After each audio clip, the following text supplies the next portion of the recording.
Ahora vamos a hablar con la doctora Françoise Barré-Sinoussi, que es Premio Nobel en Medicina y además descubridora del VIH, esta enfermedad que ya tiene más de 30 años en el mundo y que en verdad ha logrado, gracias a su descubrimiento, ser controlada. Es probablemente una de las científicas más notables que tenemos actualmente y con ella vamos a hablar acerca del riesgo y el fracaso en las actividades de investigación en laboratorios y finalmente el tipo de emprendimientos que hace un investigador para lograr este tipo de encuentros con la ciencia. Doctora, en este proceso de encontrar o descubrir algo, un virus como el VIH, ¿qué tipo de problemas se le dan al investigador en el camino? ¿Es una meta que uno se traza o es algo que surge en el camino? Le chercheur, premièrement, définit une stratégie qui prend en considération des observations, prend en considération l'état des connaissances, prend en considération l'avancement technologique. Et cette stratégie, après, elle la met en œuvre et soit ça marche, soit ça ne marche pas. Il se trouve que pour l'identification du VIH, la stratégie que nous avions définie avec nos collègues cliniciens a marché tout de suite, puisqu'on a commencé à travailler sur un échantillon de patients début janvier et que 15 jours plus tard, on avait les premiers signes du virus en culture. Donc ça a été l'isolement, en tous les cas du virus, a été relativement facile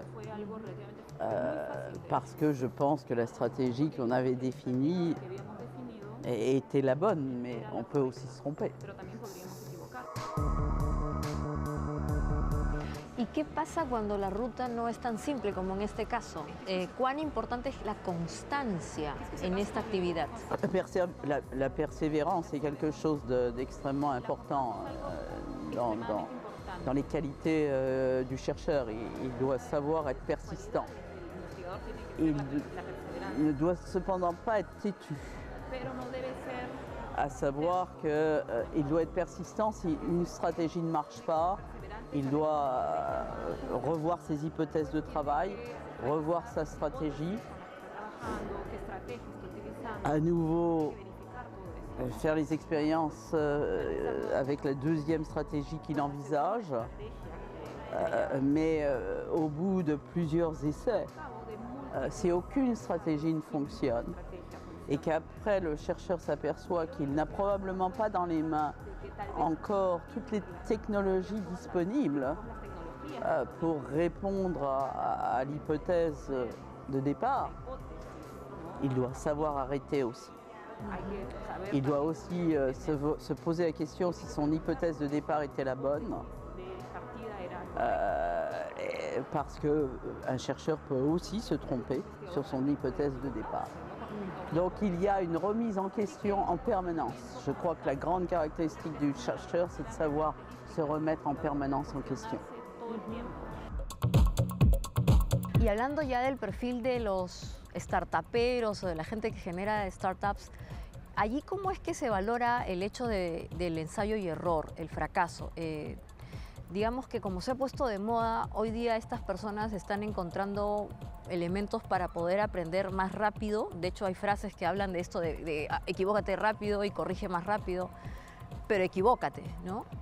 O es en verdad un proceso que de alguna manera ya viene dentro de la fórmula de la innovación, ¿no? O sea, como que el manual de la innovación implica que te vas a equivocar y por eso ya estás como preparado.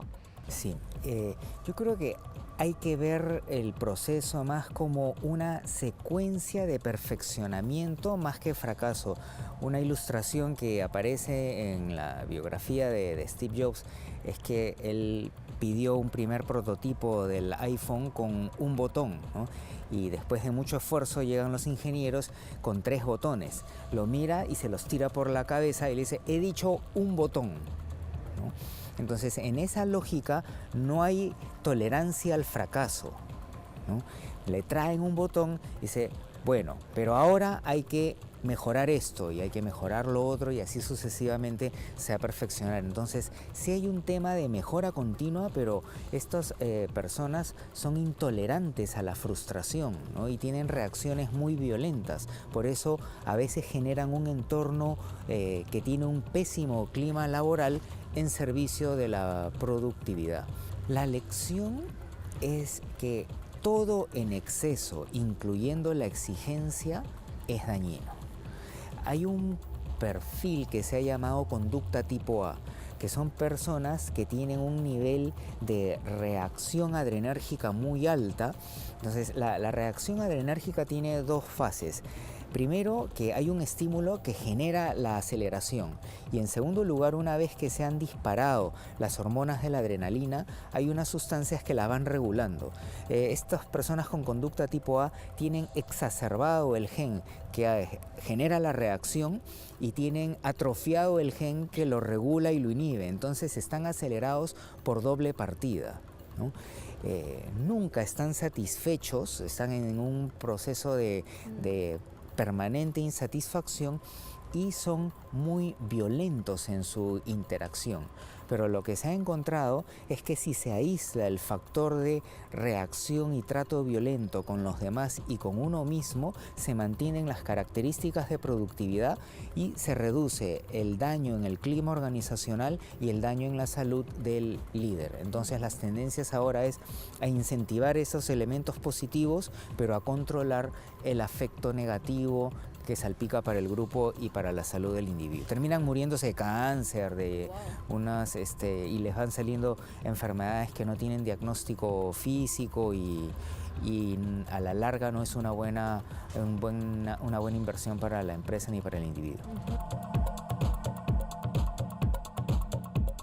Estamos con Jorge Camus, que es un verdadero emprendedor innovador y que ha estado explorando en diversas iniciativas hasta que ha encontrado una que probablemente pueda revolucionar en gran parte las formas de industria en la que se encuentra en base a sensores y chips. En tu experiencia de emprendedor, ¿cuán importante es la constancia y haber aprendido de los fracasos o los proyectos no concretados? No existe fracaso, siempre son lecciones, ¿no? Uno siempre hace cosas porque obviamente necesitas desarrollar tu inventiva, necesitas buscar nuevas oportunidades. Sin embargo, eso a veces no da los resultados que uno espera y eso sí puede llamarse una experiencia de la cual, si es que te va mal, servirá para que la próxima vez que lo intentes no hagas lo mismo y lo corrijas y puedas tener un mejor resultado. Así que no son fracasos. Mi experiencia de desarrollar emprendimientos de muchos años ha sido por diferentes campos. Como te comentaba, desde el principio de hacer artículos de limpieza hasta llegar ahora que estamos manufacturando chips de comunicación. Por eso hemos pasado por muchas derrotas, digamos, pero no hemos perdido la guerra. ¿Cómo crees tú que te ayudó tu personalidad a ver en verdad una situación que a algunas personas las puede frustrar como un incentivo? Una de las cosas que me gusta Albert Einstein es porque siempre cuando lo veo me mira sacándome la lengua. O sea, pienso que uno debe tomar los emprendimientos innovadores que uno hace con bastante optimismo primero. Yo sé que uno de los desafíos más grandes es la incredulidad de los demás. Tú no creas que cuando yo hablaba de chip a alguien, todo el mundo me miraba y decía, Está loco. ¿Está loco? O se reían, ¿no? Una de las premisas que yo tomo de Albert Einstein es que hay que estar loco para hacer siempre lo mismo y esperar resultados diferentes. Eso sí es concreto. Entonces, yo pienso que hay que ser una persona con bastante buena vibra, si lo quieres decir, bastante optimista, creer que las ideas toman un tiempo de maduración, no desesperarse, hay que tener mucha paciencia y ese conjunto de cosas hace que la constancia es constancia y te lleva a un resultado. Este tema de creer en que lo que estás haciendo es bueno, ¿no? Porque a veces tú mismo has comentado, probablemente en tu proceso de concretar la idea has tenido que vender tu idea. Vender una idea creo que pasa por dos etapas, ¿no? La primera que tú dices es tú tienes que creer en tu idea, definitivamente, ¿no? Pero más importante, tienes que aprender a aterrizar las cosas. Generalmente todo el mundo tenemos ideas. Pasa un avión y yo tengo idea de hacerme un avión igual, sí, quizás es posible. El problema es aterrizar las cosas. Cuando tú no tienes una idea aterrizada, entonces simplemente queda en eso, en ideas, y eso te frustra. Porque te das cuenta que no llegas a concretar, no llegas a encontrar la luz al final del túnel. Ese es un problema. Entonces las ideas tienen que tener siempre un sustento, aterrizarlas mucho, y ese aterrizaje viene por dos aspectos. Uno, ¿cuánto voy a ganar con esa idea? Porque si tú tienes una idea, fantaseas mucho, pero te das cuenta, te haces la pregunta, ¿ganaré dinero con esto? Ese es un desafío. Lamentablemente, las ideas están hechas para solucionar problemas de la humanidad. Y el mérito del innovador es que, gracias a su conocimiento, invierte su tiempo, su conocimiento y tiene un valor por eso. Entonces, aterrizar esa idea creo que es fundamental para no caer en esa desesperanza, en esa pérdida, digamos, de la visión de lo que quieres llegar. Y eso lleva a la conclusión de que crees en tu idea.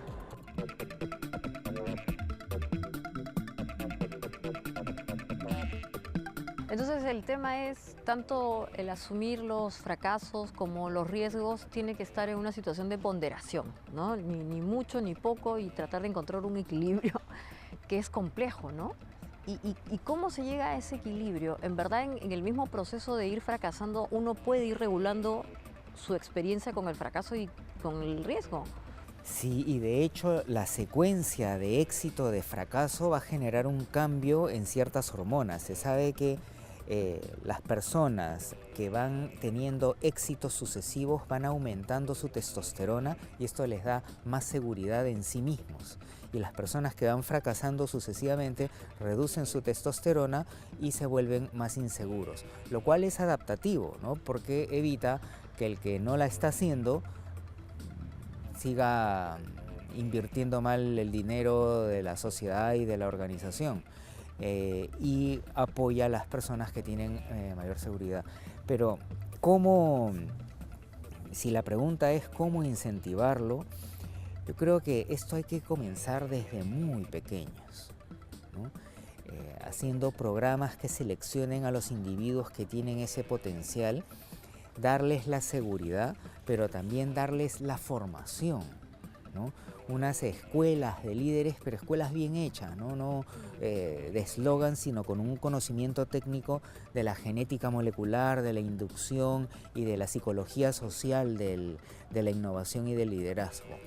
Soporte es algo muy importante, ¿no? No podemos pretender ser innovadores si no tenemos laboratorios, si no hay una cuantiosa inversión gubernamental y bien dirigida en innovación y desarrollo, en apoyo a la competitividad. Y lo más importante es que tenemos que desarrollar un modelo de creatividad cholo, ¿no? Porque en diferentes áreas se ha comprobado que lo que funciona en otros países no funciona exactamente en nuestro medio. Lo mismo tiene que ocurrir en la creatividad, y la creatividad peruana es extraordinaria. El problema está que se orienta hacia el mal para sacarle la vuelta al sistema. Entonces, el tema es comprenderla y canalizarla y desarrollar un sistema de gestión del liderazgo cholo con identidad propia que rescate nuestro propio potencial, en vez de estar imitando modelos gringos que no se adecúan a nuestra realidad y no rescatarían nuestra propia creatividad. La velocidad de nuestros tiempos está produciendo una constante revisión respecto de lo que sabemos y conocemos. Y es que hoy hay muy pocas certezas y probablemente implique que tengamos una actitud beta constante, es decir, ensayo y error, constante actualización. Hoy hemos visto en el programa el valor del fracaso y hemos observado que es importante equivocarnos temprano para corregir rápido. Probablemente en el Perú no vamos a celebrar pronto un día del fracaso, pero responderá y dependerá de cada uno de nosotros valorar el fracaso como una oportunidad de mejora y de innovación.